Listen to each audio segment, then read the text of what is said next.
Assalamualaikum, hai, balik lagi di channelnya Rialita. Buat teman-teman yang baru datang dan baru tahu ada channel ini, halo, salam kenal. Di sini aku akan berbagi lagi, sharing lagi. Ya, emang aku seneng banget cerita orangnya. Tapi buat teman-teman yang suka dengerin aku cerita, makasih banget. Buat yang gak suka, langsung di skip aja ya. Bisa pindah ke channel lain, gak apa-apa. Aku gak maksa ya. Buat siapapun yang mau nonton atau enggak, itu hak teman-teman semua. Di sini aku akan bercerita tentang pengalaman aku kuliah di kampus penyiaran. Aku di sini bahasnya lebih berfokus tentang kegiatannya dulu aja ya, karena emang kalau misalnya mau dibahas tentang kampus penyiaran itu luas banget ya teman-teman, dan banyak banget topiknya gitu kan ya, nggak mungkin aku bahas di sini semuanya gitu kan, bisa panjang banget durasinya. Oke, kita awali dulu dengan apa sih yang dilakuin mahasiswa penyiaran itu ya. Kelihatannya simple teman-teman, tapi setelah dikerjakan itu sangat menguras tenaga dan pikiran juga. Yang pertama adalah belajar tentang teori penyiaran. Karena aku ngambil jurusan penyiaran gitu kan ya, nantinya akan ada praktik gitu kan ya, pasti kita harus mempelajari dulu teorinya seperti apa, mulai dari teori komunikasi, teori hukum itu juga dipelajari karena kebetulan aku ngambil prodinya itu tentang pemberitaan ya. Terus masih banyak teori-teori yang lainnya gitu kan ya, mata kuliah yang memang ibaratnya menjadi dasar gitu kan ya, untuk bisa nantinya kita terus lanjut ke step selanjutnya. Naik dari teori penyiaran, kita akan disuruh membuat desain program. Nah, desain program di sini waktu itu belum ada praktiknya. Desain program itu hanya kita menyusun atau rencana membuat suatu program nih. Misalnya kita membuat program berita misalnya gitu, atau kita bikin program feature atau dokumenter kayak gitu-gitu. Jadi nanti desainnya itu nanti kita akan buat sendiri.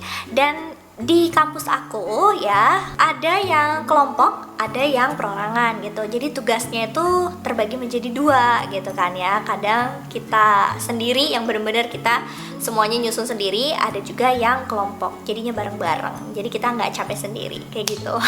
Nah, setelah membuat desain program nih, kita naik lagi ke step selanjutnya, yaitu membuat programnya teman-teman, yang memang kita benar-benar produksi, yang diawali dari desain program, kemudian kita juga survei nih ya, mulai dari narasumber, terus tempat syuting dan lain sebagainya. Pokoknya itu semuanya kita kerjakan, dan akhirnya nantinya kita akan membuat program acara gitu. Program acaranya nanti kita akan syuting bareng-bareng sama teman-teman gitu kan ya. Biasanya ini kan lebih ke kelompok ya, kalau sendirian itu kayaknya jarang banget sih kalau misalnya untuk ngebuat programnya ya langsung. Kalau desain programnya kan masih bisa, itu ada tugas perorangan, tapi kalau misalnya membuat program acara gitu kan ya, itu biasanya kita akan gabung sama teman-teman kayak gitu, per kelompok gitu. Jadinya kita bisa tukar pikiran, tukar ide, saling bantu. Misalnya yang satunya nanti ngurusin kamera, yang satunya ngurusin narasumber,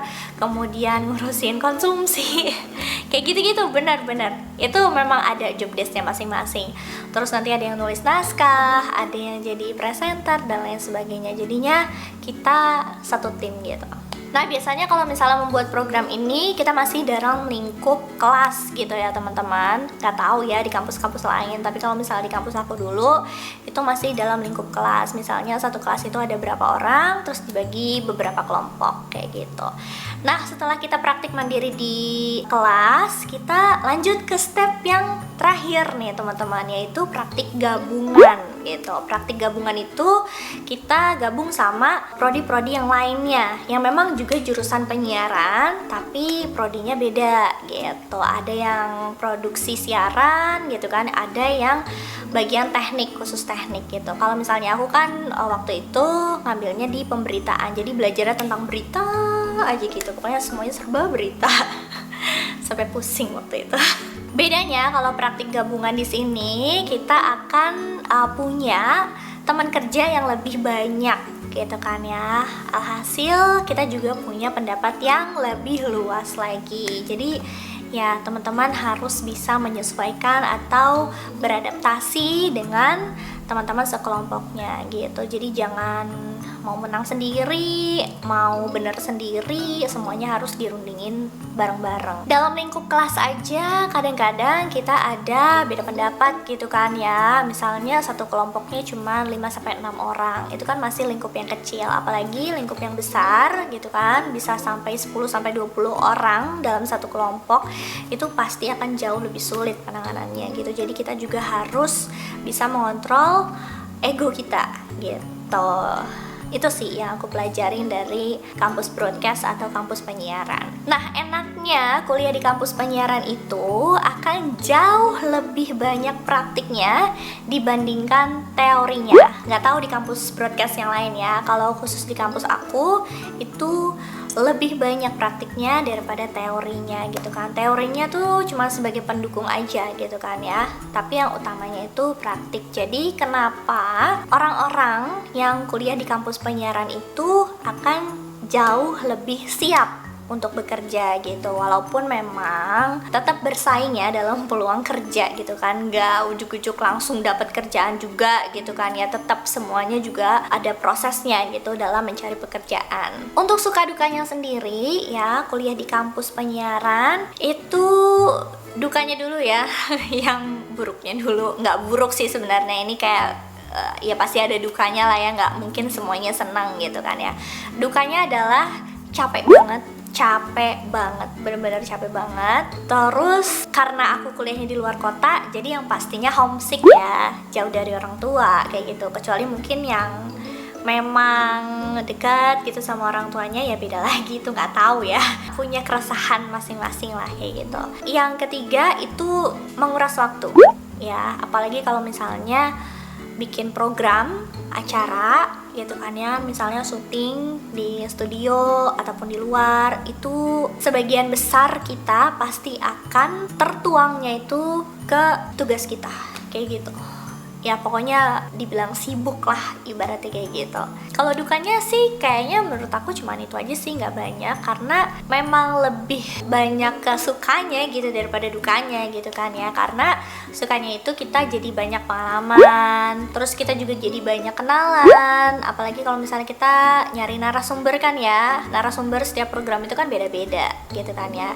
Apalagi praktik-praktik yang lainnya seperti praktik mandiri gitu, kita juga tetap nyari narasumber. Itu kan kita jadi kenal sama orang baru, terus kita jadi tahu kegiatan baru lagi gitu kan. Misalnya ngambil topik tentang berita apa misalnya kayak gitu kan, itu juga pasti kan kita belajar hal yang baru gitu ya. Salah satunya belajar hal baru juga gitu kan ya, kita bisa mengenal dunia yang sebelumnya kita nggak tahu gitu. Aku juga banyak belajar itu. Yang selanjutnya itu belajar tentang kerjasama sih, kerjasama yang solid, kerjasama yang fair-fairan gitu. Kita kerja saat buat program, kita tumbuk-tumbukan misalnya gitu kan ya, soal ide ya, misalnya pendapat dan lain sebagainya. Tapi di luar itu kita tetap berteman seperti layaknya teman kampus gitu. Tapi ketika kita masuk ke program nih, nah job desk-nya udah beda tuh kan. Ada yang berperan sebagai produser, ada yang berperan sebagai pengarah acara, kemudian ada yang sebagai presenter dan lain sebagainya. Itu banyak banget kan ya. Jadinya nilai plus yang aku ambil adalah kita jadi banyak tahu sedikitnya gambaran tentang dunia kerja gitu. Kalau misalnya di kampus penyiaran, karena banyak praktiknya, jadinya kita banyak mengenal gitu kan ya, job desk ini seperti apa, job desk itu seperti apa gitu kan. Jadi kita langsung terjun gitu, ngejalanin si job desknya itu, nggak cuma teori doang gitu. Dan aku bisa kuliah di kampus penyiaran itu seneng banget ya. Awalnya juga nggak nyangka bisa kuliah di broadcasting gitu kan ya, karena satu sisi memang aku punya keinginan gitu kan ya, atau kesukaan di dunia broadcasting gitu kan ya. Jadinya ketika masuk ke kampus penyiaran, aku ngerasa kayak klik dan cocok banget kuliah di kampus ini. Jadi itu dia tadi sedikit cerita aku ya tentang pengalaman aku kuliah di kampus broadcasting atau kampus penyiaran. Sedikitnya aku menggambarkan ya suasananya seperti itu teman-teman. Mungkin kurang lebihnya semua kampus penyiaran seperti itu, tapi balik lagi ke kebijakan kampus masing-masing ya. Prosedurnya seperti itu, bisa sama bisa enggak gitu kan ya. Jadi kalau di kampus aku waktu itu di Jogja itu seperti itu. Buat yang pengen tahu aku kuliah di kampus mana bisa tengok di video sebelumnya, itu aku udah share banyak banget tentang perkuliahan broadcasting di Jogja tepatnya, teman-teman bisa dicek aja gitu.